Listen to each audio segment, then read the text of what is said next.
जय हिंद दोस्तों। ये देखिए कितना शानदार कोट लिखा है स्वामी विवेकानंद जी द्वारा। Everything is easy when you are busy but nothing is easy when you are lazy. यानी हर कुछ आसान हो जाता है जब आप बिजी होते हैं, जब आप कुछ ना कुछ करते रहते हैं, आपके लिए हर रास्ते खुल जाते हैं, आप हर कुछ कर सकते हैं।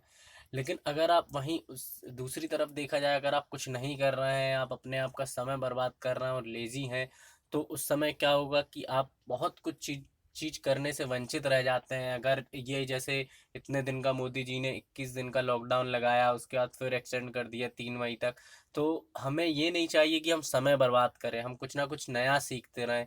हो सकता है कि ये समय हमारे लिए आगे चल के बहुत ही फायदेमंद हो। पता कई लोग इस समय को वेस्ट कर रहे हैं, लेकिन मैं ये कहना चाहता हूँ अपने दोस्तों से कि कुछ ना कुछ इस समय करें, कुछ ना कुछ सीखें। आप अगर पढ़ते हैं तो पढ़ाई करें, आप अगर गाना गाना चाहते हैं तो आप गाना गाएं, आप अगर आपकी इच्छा कुछ करने की पहले थी जो आप नहीं कर पाए हैं, तो ये इससे बेटर टाइम आपको कभी मिल ही नहीं सकता। तो हमें अपने आप को बिजी रखना है, ना कि दिन भर हम मोबाइल चलाते रहें या कि पढ़ते लिखने की बजाय आप टीवी देखते रहें, बेड पर पड़े रहें, बस खाते रहें, अपना पेट बढ़ाते रहें। तो हमें कुछ ना कुछ करना है। हर चीज तभी आसान हो सकती है जब आप बिजी रहेंगे, है ना। क्योंकि अगर आप कुछ नहीं करते हैं तो आप आगे चल के कहीं ना कहीं आपको दिक्कत होती है। Many people fail in their life not because they are unable to succeed but due to laziness। कई लोग सफल होने में वंचित रह जाते हैं, कई लोगों को अपना एम पूरा नहीं कर पाते हैं, गोल पूरा नहीं कर पाते हैं। क्यों? क्योंकि वो कहीं ना कहीं आलस को अपना लेते हैं और जो अपना कर्म है, जो आपको करना चाहिए, वो नहीं करते हैं। एकदम कैसे हो जाते हैं, मतलब लेजीनेस, है ना। तो हमें ताकि हम दूसरों पर डिपेंड ना रह सकें, आप इंडिपेंडेंट हो सकते हैं, आप खुद का काम खुद कर सकते हैं, है ना। तो इसी कोट के साथ मैं अपना योगा लेक्चर स्टार्ट कर रहा हूँ। ये 21 दिन का लेक्चर है जो कि फटाफट लेक्चर के द्वारा है योगा थेरेपी के ऊपर। आप प्रैक्टिकल के यूट्यूब पर बहुत सारे डले हुए हैं, पर मैं यहाँ क्लासेस लेके आया हूँ स्पेशली जो योग गुरु बनना चाहते हैं या जो नेट का पेपर देना चाहते हैं या फिर कि जो वाकई में योग में रुचि रखते हैं उनके लिए। तो आज की क्लास मेरी बेसिक रहेगी योगा के ऊपर। तो सबसे पहले हम जानेंगे योगा होता क्या है। अगर इसके पहले मैं आऊँगा तो एक मंत्र है जो कि मंत्र उपचार करते हैं। मैं जब सीखता था तो ये मंत्र हमारे गुरु ने हमें सिखाया था, तो और मैंने स्कूल में भी इस मंत्र को पढ़ा है। तो ये बहुत ही अच्छा लगता है इसको बोलने से। आप लोग भी, आपके जो भी आपको मंत्र अच्छा लगे वो आप बोल सकते हैं, या नॉर्मली हाथ जोड़कर स्टार्ट कर सकते हैं आप योगा। जो भी, ये बहुत बढ़िया मंत्र है। इसको ओम सहना भवतु सहनौ भुनक्तु सह वीर्यं करवावहै तेजस्विनावधीतमस्तु मा विद्विषावहै।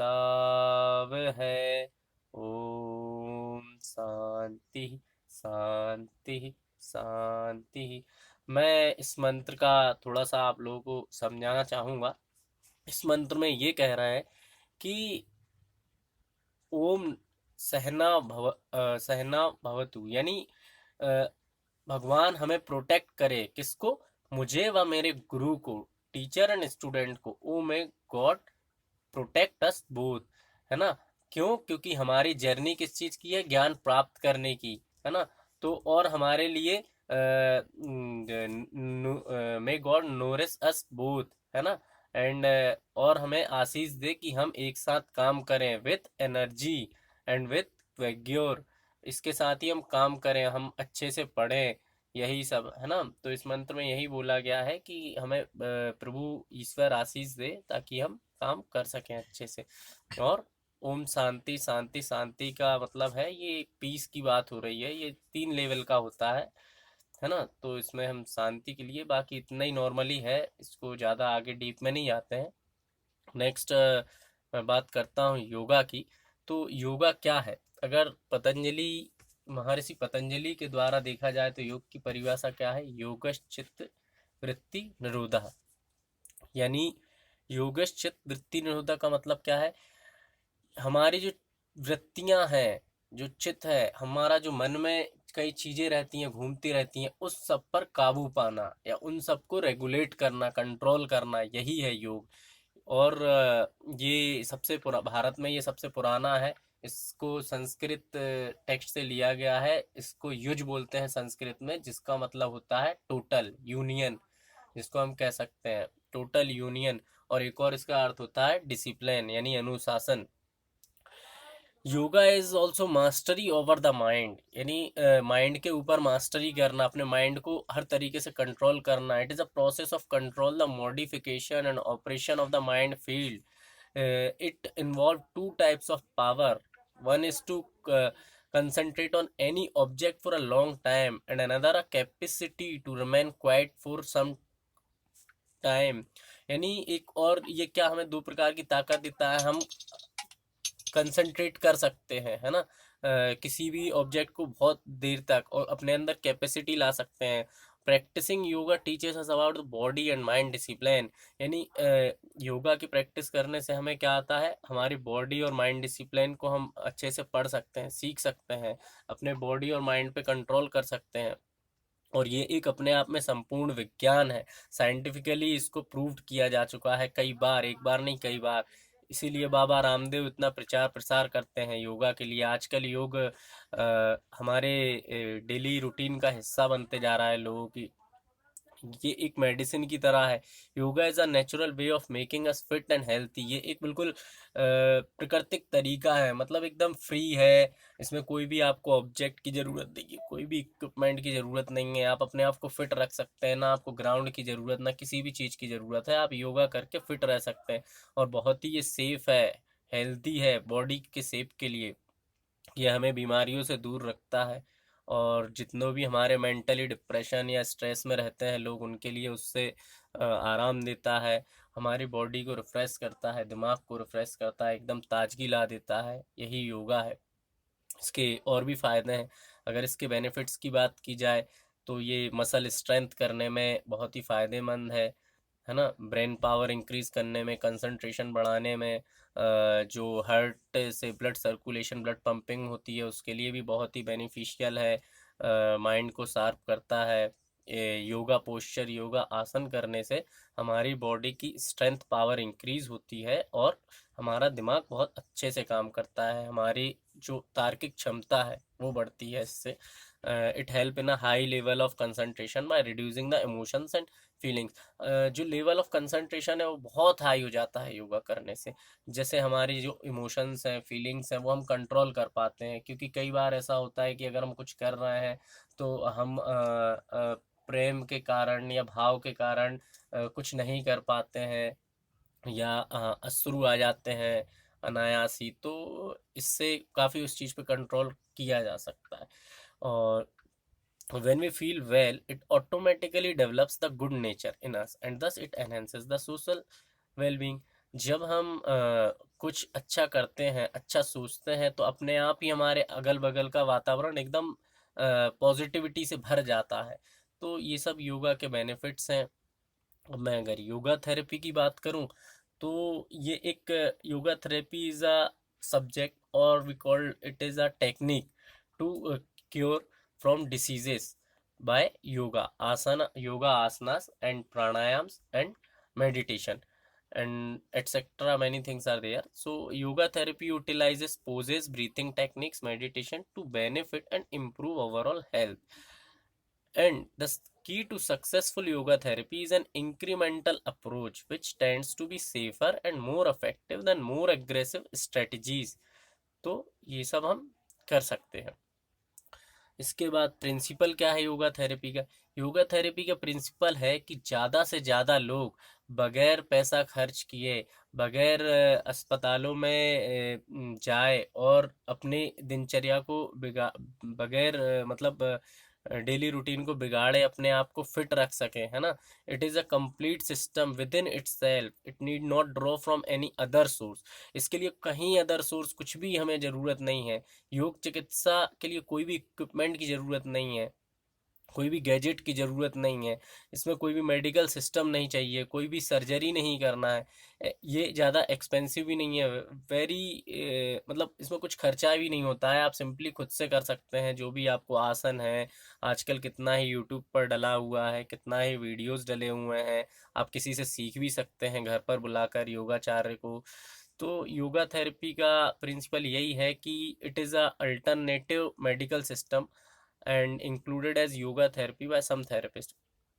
Yoga will always be the loser in the mind of the patient when modern popular attractive therapies are offered as an alternative to योग चिकित्सा। ये पेशेंट की जो मनोबल है उसको भी बढ़ाता है। यानी कभी कभी क्या होता है, कैंसर का मरीज होता है या डायबिटीज़ का मरीज होता है या कोई बड़ी बीमारी का मरीज होता है, तो वो अस्पताल से एकदम छक जाता है। तो इसके लिए योगा थेरेपी क्या करता है, उसका मनोबल भी बढ़ाता है due to meditation. Now we can talk about application of yoga therapy. Yoga therapy की एप्लीकेशंस क्या हैं? बहुत सारी योगा थेरेपी हैं। हमारे जो योग गुरु हैं, जो पूर्वज हुए हैं, वो इतनी सारी टेक्निक्स दे गए हैं। वो जो पूर्वज हैं, आज योगा भारत में बहुत भारत से योगा बहुत ज़्यादा प्रचलित होते जा रहा है। जैसे कि इसकी एप्लीकेशन की बात करूँ तो ageing, posture, strength, energy, weight, sleep, balance, integrated function of the body, body awareness, core strength, sexually etcetera. मतलब हम यदि चाहें तो अपने को यंग 40 से 50 साल तक की एज तक भी रख सकते हैं। आज के समय में जिस प्रकार हमारी डेली रूटीन है उससे हम बहुत ज़्यादा स्ट्रेस लेने लगे हैं, जिसके कारण हमारे चेहरे पे जो माथे पे सिकन है वो अलग ही दिखने लगती है। तो अगर हम योगा करते हैं, ध्यान लगाते हैं, प्राणायाम करते हैं, तो उससे जो एज फैक्टर है वो कहीं ना कहीं हमारा मतलब लगता ही नहीं है कि हम बूढ़े होते जा रहे हैं। एकदम यंग दिखेंगे, चेहरे पे अलग ग्लो दिखेगी, एकदम लाइट दिखेगी। आपके चेहरे की स्माइल ऐसी लगेगी जैसे छोटे से बच्चे की मुस्कान होती है। आपका पोस्चर ठीक हो जाएगा। कई लोगों का क्या होता है कि पोस्चर ही ठीक नहीं होता है, कोई तो मतलब किसी किसी की बचपन में चाल ही नहीं ठीक होती है। तो आप योगा आसन करने से पोस्चर ठीक हो जाते हैं, आपकी स्ट्रेंथ इंक्रीज होती है। जो खिलाड़ी हैं, स्पोर्ट्स पर्सन है, वो अपनी स्ट्रेंथ इससे इंक्रीज करते हैं, एनर्जी लाते हैं, अपने अंदर एनर्जी डेवलप करते हैं, हीट डेवलप करते हैं, जिससे वो कोई भी इवेंट में पार्टिसिपेट करें और नंबर 1 तक आ सकें। इसके बाद बॉडी को बैलेंस करता है, हमारी बॉडी को अवेयर करता है ना। और बहुत सारे इसके वो हैं। ठीक है, तो अब हम इसमें बात करेंगे कि इमोशनल हेल्थ बेनिफिट्स। ये तो नॉर्मल एप्लीकेशंस हो गई, और भी इसके हेल्थ बेनिफिट्स हैं। जैसे कि इमोशनल इमोशनल यानी कि जो चीज़ें हम मतलब फिजिकली टेंजिबल नहीं है, जैसे स्ट्रेस रिडक्शन। कई आजकल महिलाएं हैं जो जॉब भी कर रही हैं और घर पर आकर काम भी करती हैं, बच्चों को भी देखती हैं, तो काफ़ी ज़्यादा स्ट्रेस आ जाता है। तो उसके कारण उनको और सारी बीमारियां लगने लगती हैं। तो इमोशनल हेल्थ बेनिफिट्स में स्ट्रेस कम होता है, एनजाइटी दूर होती है। जो लोग डिप्रेस्ड होते हैं, कई लोगों को जॉब का टेंशन होता है, एजुकेशन का टेंशन होता है, या फिर कि लोन का टेंशन होता है, तो उनको इससे राहत मिलती है।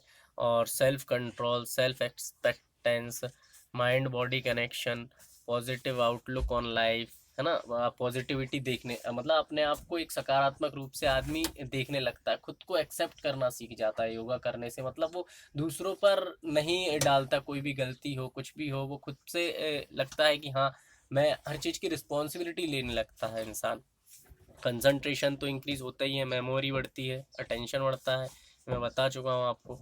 इसके बाद कौन कौन सी डिसीजेस ठीक हो सकती हैं योगा थेरेपी से? ये सब डिसीजेज हैं, हार्ट डिसीज़ हो गई, दिल से जुड़ी बीमारियां, हड्डी जिसकी वीक होती हैं, ऑस्टियोपोरोसिस, अल्जाइमर्स हो गया, carpal tunnel syndrome, asthma, arthritis, multiple sclerosis, cancer, muscular dystrophy, migraine, scoliosis, chronic bronchitis, epilepsy, sciatica, observed compulsive disorder, constipation, allergies, menopause and back pain. और भी बहुत सारी बीमारियां हैं जिनके लिए योगा थेरेपी बहुत कारगर साबित होती है। कई लोग इसका योगा थेरेपी को लेते भी हैं, मतलब प्रैक्टिस भी करते हैं। और मतलब अगर आपको डॉक्टर भी है तो डॉक्टर भी एक बार ये सलाह देता है कि आप दवा तो करवाएं करवाएं, दवा तो करवाएं, साथ में आप योगा भी कर सकते हैं, इसका बिल्कुल भी कोई साइड इफेक्ट नहीं रहता है। सबसे बड़ी बात ये है, आपको दिल की बीमारी है तो आप उसके लिए भी कर सकते हैं, हड्डी से रिलेटेड है, याददाश्त कमजोर है, किसी को इन्फेक्शन है या किसी को अस्थमा हो जाता है, और कैंसर के रोगियों के लिए भी अब तो योगा बहुत मदद में आने लगा है, माइग्रेन्स वालों के लिए। तो इस तरीके से ही है, मैं आगे चल के आपको सब कुछ बताऊंगा। इसके बाद हम आते हैं योगा के टाइप्स, है ना। तो योगा के टाइप्स कौन कौन से हैं? वैसे योगा के और भी कई प्रकार का योगा होता है, बट जो मेन है वो 4 प्रकार के हैं: राजयोग, ज्ञान योग, भक्ति योग, कर्म योग। हम जिस योगा के बारे में सीखेंगे और बताएंगे, और जो most of the people use करते हैं वो राजयोग यूज करते हैं। राजयोग इस तरीके से है क्योंकि राजयोग ना ज्यादा आपको ब्रह्मचर्य की ओर ले जाता है, यानी बिल्कुल पूर्ण रूप से आपको योगी नहीं बनना है, आपको कमंडल लेकर हिमालय पर्वत पर नहीं जाना है, आपको एकदम सांसारिक जीवन त्याग नहीं देना है आप, और ना ही आपको बिल्कुल मतलब एकदम मॉडर्न लाइफ जीना है। It is a middle way, है ना, ये आप बीच का रास्ता है, मध्यम मार्ग है। आप राजयोग करते हैं तो आप सांसारिक जीवन के साथ आध्यात्मिक जीवन को लेकर चलते हैं, यानी जिस तरह पक्षी 2 पंखों पे उड़ता है ना, तो इसमें राजयोग में एक पंख आपका आपकी सांसारिक जीवन है, आपका गृहस्थी जीवन है, दूसरी तरफ आध्यात्मिक जीवन है। और वहीं अगर आप ज्ञान योग की बात करें तो ज्ञान योग में जो भी ज्ञान योग करता है, या जो भी ज्ञान योग है, ज्ञान योग में क्या होता है कि हम ज्ञान अर्जित करते हैं। हम जो भी जितने भी सेक्रेड टेक्स्ट हैं, संस्कृत के टेक्स्ट हैं, 4 वेद हैं, कई उपनिषद हैं, उन सबों का ज्ञान एकत्रित करते हैं और उन पर रिसर्च करते हैं। इसके बाद उस पर डिबेट भी करते हैं इंटेलेक्चुअल लोगों से। तो ये ज्ञान योग है, हम इसके बारे में ज़्यादा नहीं पढ़ेंगे। उसके बाद भक्ति योग है। भक्ति योग में कई लोग भजन करते हैं, कीर्तन करते हैं, ईश्वर के लिए गीत गाते हैं और एकदम भक्ति में रम जाते हैं। ये सत्संग है, ये सब भक्ति का ही एक प्रकार है। तो भक्ति योग भी कर सकते हैं। इसके बाद कर्म योग। कर्म योग में सिर्फ हम कर्म पर ही बिलीव करते हैं, यानी कर्म योग में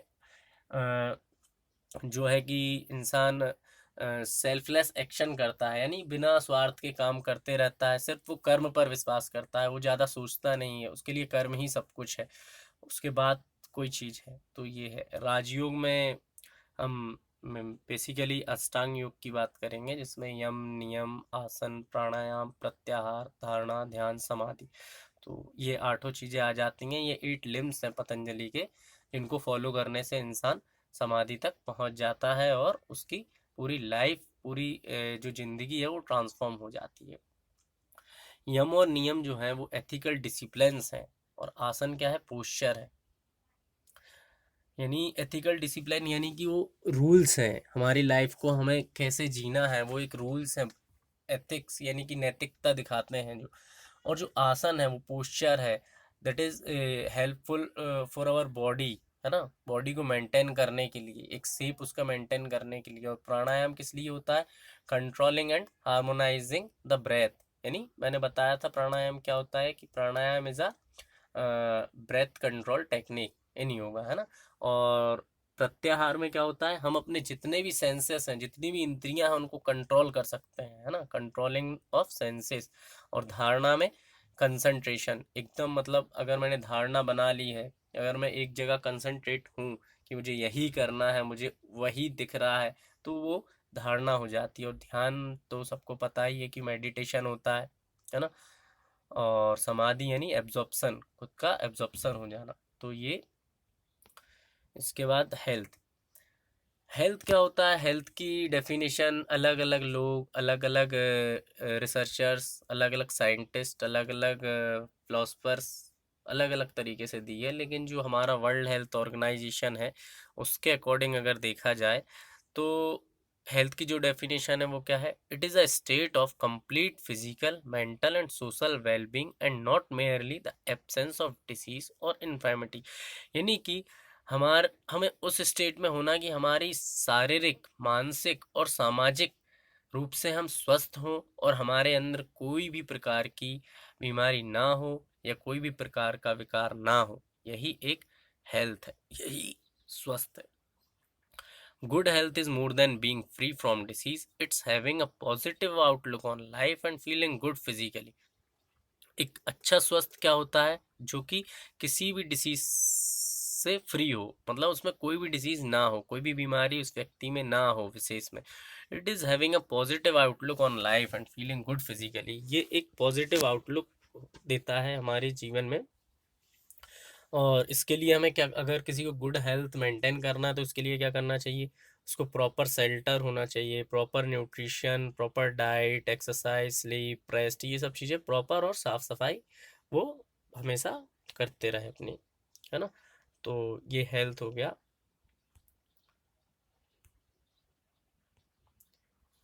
कुछ की फैक्टर्स हैं जिनके द्वारा हम ये डिसाइड करते हैं कि either the people is healthy और अनहेल्दी। तो ये कुछ की फैक्टर्स हैं, इसको ज़्यादा डीप में पढ़ने की ज़रूरत नहीं है, बट एक बेसिक तौर पे मैं आपको बता देता हूँ कि हमारे समाज में हम जहाँ रह रहे हैं, हम जिस कॉलोनी, जिस मोहल्ले, जिस सिटी में रह रहे हैं, जिस परिवेश में रह रहे हैं, वहाँ पर हेल्थ की कई प्रकार की परिभाषाएं हैं। तो इसीलिए कई तरीके से उसको आंका जाता है, जैसे इनकम और सोशल स्टेटस के बेस पे कि किसकी इनकम कितनी है, कौन गरीब है, कौन अमीर है, उससे भी हेल्थी अनहेल्थी डिसाइडेड होता है। सोशल सपोर्ट नेटवर्क से, एजुकेशन लिटरेसी से, कौन अनपढ़ है तो अरे वो अनपढ़ है, वो अनहेल्थी है, वो कुछ नहीं जानता है। और अगर एक पढ़ा लिखा है तो उसको इंसान हेल्थी समझता है।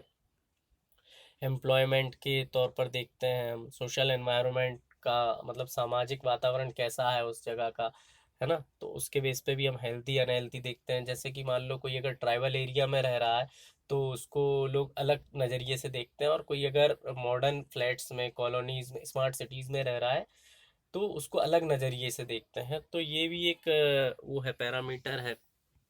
फिजिकल एनवायरनमेंट चेक करते हैं, personal health practices and coping skills देखते हैं, हेल्दी चाइल्ड डेवलपमेंट देखते हैं। चाइल्ड डेवलपमेंट मतलब उसका विकास बचपन में अच्छे से हुआ या नहीं हुआ किसी का, है ना। अगर किसी का अच्छे से बचपन में पालन पोषण हुआ है तो बहुत ही हेल्थी होगा।